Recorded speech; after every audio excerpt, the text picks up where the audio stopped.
नमस्ते। आशा है आप सभी स्वस्थ व आनंद होंगे। बीच में मेरी तबीयत भी थोड़ी सी नासाज हो गई थी और उस नासाजी की वजह से अभी भी मेरी आवाज शायद थोड़ी सी डिफरेंट लग रही हो आपको। रिकवरी पाथ पे हूं, लेकिन आप लोगों से बातचीत करने का लोभ स्मरण नहीं कर पाया। आज का जो विषय मैंने सोचा है और चुना है आप लोगों के लिए वो है अपॉर्चुनिटीज पे। अपॉर्चुनिटीज को हम कैसे देखते हैं, कैसे समझते हैं और हम कैसे उसे ग्रैब कर पाते हैं या नहीं कर पाते हैं। कभी कभी तो ऐसा होता है कि जब हमारे लाइफ में अपॉर्चुनिटीज आती है, एक तो जैसे बोलते हैं ना कि भगवान किस रूप में आपको मिल जाएंगे ये आपको भी पता नहीं चलेगा। तो अपॉर्चुनिटीज भी आपको किस रूप में मिल जाएगी और आप उसको समझ पाइएगा कि नहीं समझ पाइएगा, ये बहुत कुछ आपकी समझ पे भी निर्भर है और बहुत कुछ आपके मेंटर्स और आपके गाइडेंस देने वाले लोगों पे भी निर्भर करता है। मेरे लाइफ में भी एक दो ऐसी घटनाएं हुई हैं जबकि मुझे लगा, आज के डेट में मैं अगर सोचता हूं तो लगता है कि वो अपॉर्चुनिटी थी मेरे लिए जो मैंने मिस किया।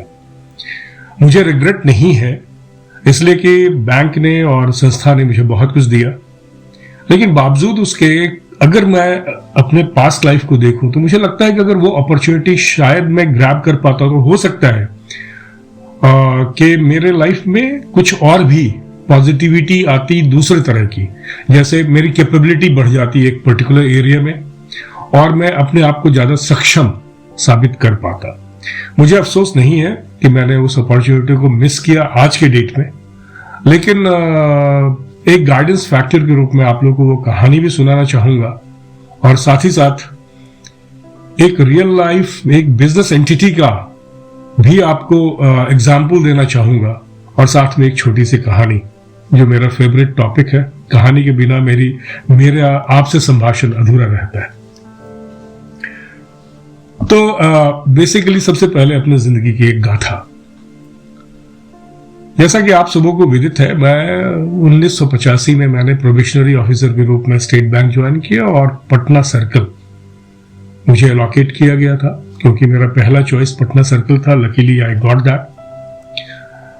और जो मेरी पहली शाखा थी ट्रेनिंग की वो थी झुमरे तलैया। तो झुमरे तलैया, उसके बाद देवघर जो वैद्यनाथ धाम है हमारा, 12 जो ज्योतिर्लिंग है, 12 ज्योतिर्लिंग उसमें एक आता है वो। उसके बाद एडीबी बिहटा और फिर एग्जीबिशन रोड करते हुए, सब कुछ करते हुए, 2 साल प्रोबेशन काटते हुए, पूरी तरह निष्ठा के साथ कार्य करते हुए जब आप कंफर्म होते हैं और आपकी पदस्थापना झारखंड के एक दुरूह क्षेत्र में रूरल कंप्लीट करने के लिए होती है, आप वहां भी चले जाते हैं।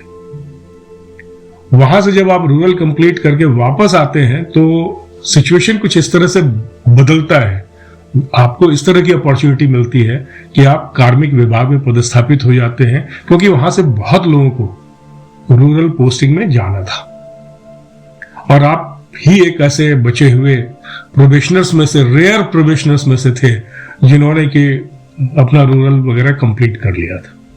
तो आपका बिना किसी प्रोटेस्ट के जाके ज्वाइन करना आपको बहुत हेल्प किया और आपको कार्मिक विभाग में पदस्थापना मिली। तो कार्मिक विभाग में मैंने अपना काम करना शुरू किया, काम करता रहा। अचानक एक दिन मुझे हमारे जो पर्सनल मैनेजर थे श्री आर के सिन्हा जी, जो बाद में डीएमडी पद से रिटायर हुए, उन्होंने एक दिन मुझे बुलाया और उन्होंने कहा कि अच्छा काम करते हो, अच्छे से काम करते हो। मुझे बहुत अच्छा लगा, खुशी हुई। उसके बाद उन्होंने जो हमारे सपोर्ट ऑफिसर थे उनको कहा कि विजय से पूछना फॉरेन डीलर में जाएगा। अब यहां मैं अपनी गाथा ला रहा हूं अपॉर्चुनिटी मिस करने की। तो जो सपोर्ट ऑफिसर थे उन्होंने मुझसे पूछा कि तुम फॉरेन डीलर में जाओगे। मैंने कहा सर 1 साल भी नहीं हुआ है शादी को और पत्नी ट्रेनिंग में है नागपुर में। वो वहां से फिर इस साल अगले साल 90-91 में उनकी पदस्थापना होगी और अगर मैं विदेश में रहा तो जाहिर है कि उनको चॉइस की पोस्टिंग नहीं मिल पाएगी और फिर हम लोग का तो अभी भी वैवाहिक जीवन ठीक से शुरू भी नहीं हुआ है, तो मेरे लिए तो मुश्किल होगी। उनका ठीक है।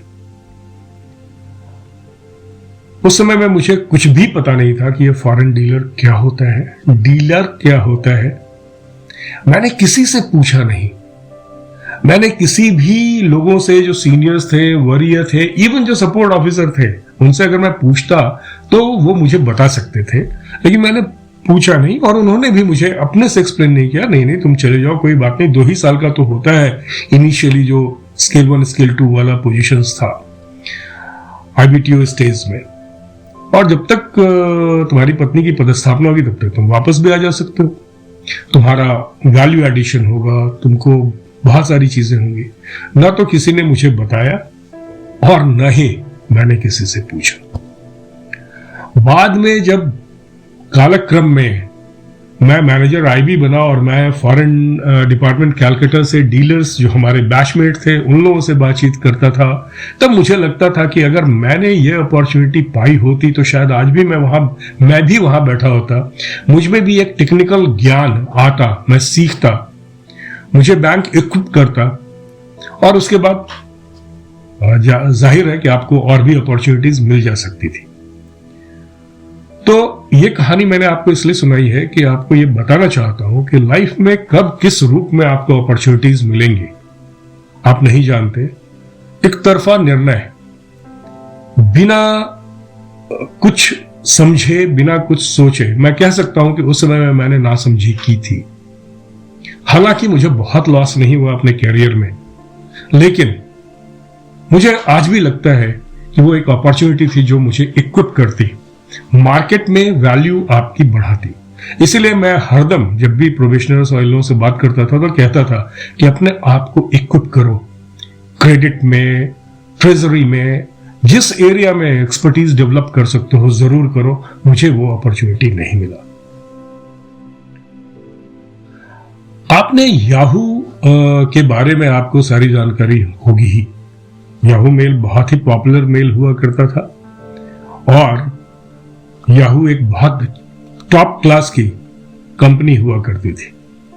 अब याहू के बारे में कुछ जानकारी मैं आपको बताना चाहता हूं जो मुझे नेट पे कहीं से उपलब्ध हुई है। 1998 में Yahoo refuses to buy Google for $1 million. Google को खरीदने की अपॉर्चुनिटी थी याहू के पास।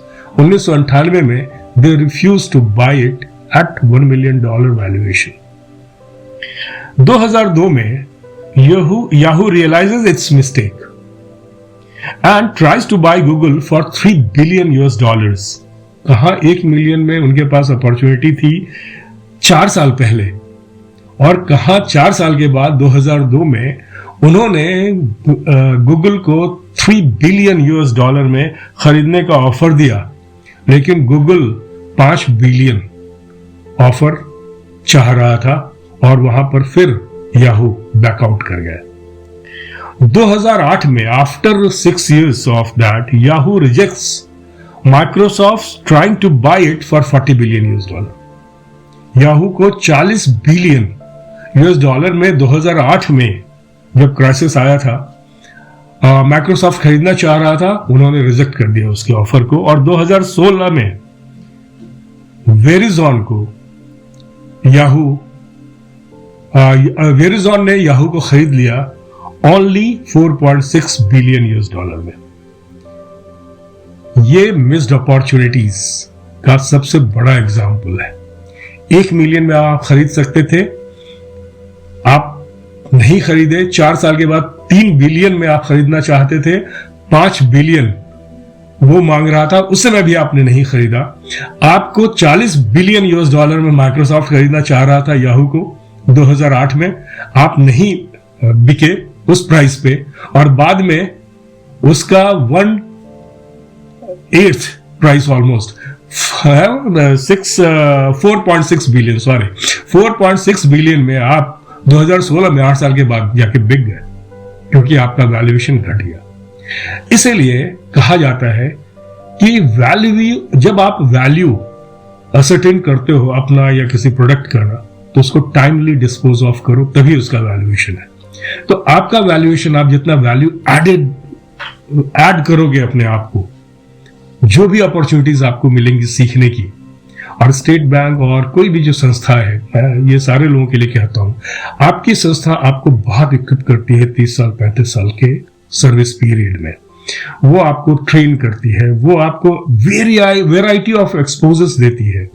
मुझे ही, ठीक है, मुझे ट्रेजरी का एक्सपोजर नहीं मिला, लार्ज क्रेडिट का एक्सपोजर नहीं मिला, लेकिन बैंक ने मुझे एग्रीकल्चर से लेके, जनरल एडमिनिस्ट्रेशन से लेके, एचआर से लेके, ट्रेनिंग से लेके, जो एरिया हो सकता है ऑपरेशंस का, रिटेल ऑपरेशंस का, उसमें सब में एक्सपोज किया।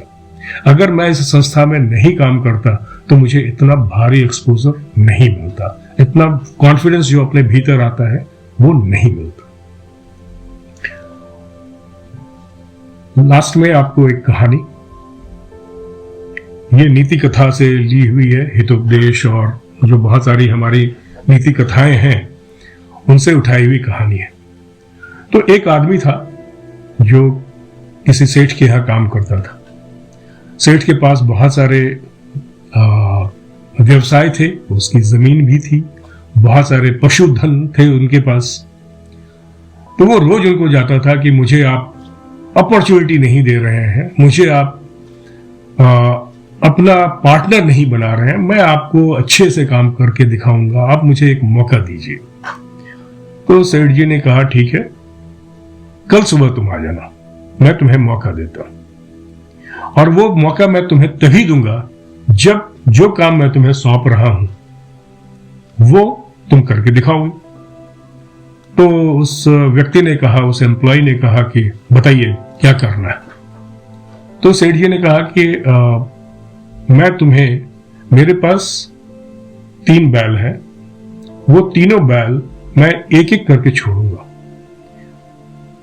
तुम्हें पहला बैल पहली बार छोड़ूंगा, उसे तुम्हें पूंछ से पकड़ लेना है। अगर तुम पहले ही बैल को पकड़ लेते हो तो मैं तुम्हें काम दे दूंगा, उसके बाद मुझे कुछ नहीं पूछना है। लेकिन अगर तुम पहली बार मिस करते हो तो दूसरा बैल छोड़ा जाएगा, तुम्हें अपॉर्चुनिटी मिलेगी उसका पूंछ पकड़ने का। अगर उसको भी नहीं पकड़ पाए तो तीसरा, अगर तीनों नहीं पकड़ पाए तो फिर मैं तुम्हें कभी भी कोई काम नहीं दूंगा। ही एग्रीड। नेक्स्ट डे वो तैयारी की गई पूरी, और जो बैल था उसको एक कटघरे में बंद किया गया, दरवाजा उसको पूरी तैयारी के साथ, और इन्हें एक जगह खड़ा किया गया, एम्प्लॉय को, जहां से वो बैल दौड़ते हुए गुजरेगा। ये 100 मीटर के डिस्टेंस पर रहे होंगे या 50 मीटर के डिस्टेंस पर रहे होंगे। बैल को खोला गया, एक खूंखार बड़े बड़े सींगों वाला बैल दौड़ता हुआ इनकी ओर लपका, एम्प्लॉय की ओर। एम्प्लॉय ने सोचा कि अरे ये तो बहुत ही खूंखार बैल है, इसको तो पकड़ना बहुत मुश्किल है, दूसरे को ट्राई करता हूं। और उसने उस बैल को जाने दिया। ठीक है, दूसरे बैल को फिर से खोला गया और छोड़ा गया। वो बैल फिर दौड़ते हुए आए, ये उससे भी ज्यादा खतरनाक, उससे भी ज्यादा गुस्सैल, उससे भी ज्यादा हृष्ट पुष्ट। अब इसकी घबराहट हो गई। इसने कहा ये तो पहले वाले से भी ज्यादा खतरनाक है, हो ना हो तीसरा बैल जरूर कमजोर होगा, मैं इसे छोड़ देता हूं। और उसने उसे भी छोड़ दिया। कुछ देर के बाद तीसरे बैल को छोड़ा गया, तीसरा बैल निकला, और तीसरे बैल को देख के ये बहुत प्रसन्न हो गया। एकदम दुबला पतला मरियल सा बिना सींग वाला बैल लुंज पुंज अवस्था में धीरे धीरे दौड़ते हुए इनकी ओर आया। इन्होंने कहा अब तो पकड़ा इसे, अब तो मेरी नौकरी और मेरा सब कुछ पार्टनरशिप इस व्यवसाय में पक्का। जैसे ही वो बैल पास आया, वो गए दौड़ के उनको पकड़ने के लिए। उन्होंने देखा कि उस बैल की तो पूंछ ही नहीं थी और वो पकड़ ही नहीं पाए। लाइफ में कब कहां किस रूप में अपॉर्चुनिटी आती है, अगर हम उसको पकड़ नहीं पाते हैं और इस इंतजार में रहेंगे कि अगली अपॉर्चुनिटी आएगी तब पकड़ेंगे, तो फिर लाइफ में वो अपॉर्चुनिटी कभी नहीं आती। Missed opportunity is always a missed opportunity. इसीलिए जब भी आपका किसी भी सर्विस में आप हो, कहीं भी नौकरी कर रहे हो, कोई व्यवसाय कर रहे हो, जो अपॉर्चुनिटी नॉक कर रही है ना दरवाजे पे, उसे वापस मत जाने दीजिए। उसमें कितना रिस्क है नहीं है ये तो आप बाद में देखेंगे। उस अपॉर्चुनिटी को ग्रैब कीजिए, shake hand with that opportunity and I am sure you will succeed in life. आपको पता नहीं है कि अगर आपको एग्रीकल्चर एरिया में भेजा जाता है तो what expertise you are going to develop. Nobody knew in banking industry कि जब एनपीए हैंडलिंग और हमारे स्टेट बैंक में ही सार्ब और सैम भी अलग हुआ था और पोस्टिंग्स दी जा रही थी, बहुत लोग सैम भी जाना नहीं चाहते थे। बट टुडे जो रिजोल्यूशन मैकेनिज्म है उसमें वो एक्सपर्ट माने जाते हैं, उनके लिए एक अपॉर्चुनिटी आ गई। इसी तरह से बहुत सारे लोग होते हैं जो एक पर्टिकुलर एरिया में एक्सपर्ट्स होते हैं। आज अगर रूरल इकोनॉमी की ओर ज्यादा ध्यान दिया जाएगा तो जो रूरल सेक्टर में काम करने वाले लोग हैं उनको एक्सपर्ट माना जाएगा उस एरिया का। अगर आपने डेयरी में काफी अच्छा काम किया है तो आपके लिए अपॉर्चुनिटीज बहुत आ जा सकती है। इसलिए मैं कहता हूं कि अपने आप को कभी कम मत आंकिए, अपने आप को कभी ये मत सोचिए कि आपको संस्था ने ठीक से ट्रीट नहीं किया है, और आपको जो भी अपॉर्चुनिटी मिलती है उसे जरूर यूज कीजिए और उससे अपने आप को बेहतर बनाइए, इक्विप कीजिए, और देन देखिए कि आपका लाइफ कहां पे टर्न लेता है। Wish you all the best, wish you lot of opportunities in life, wish you great success in life and wish you safe and healthy time ahead. All the best. Do well. Namaskar.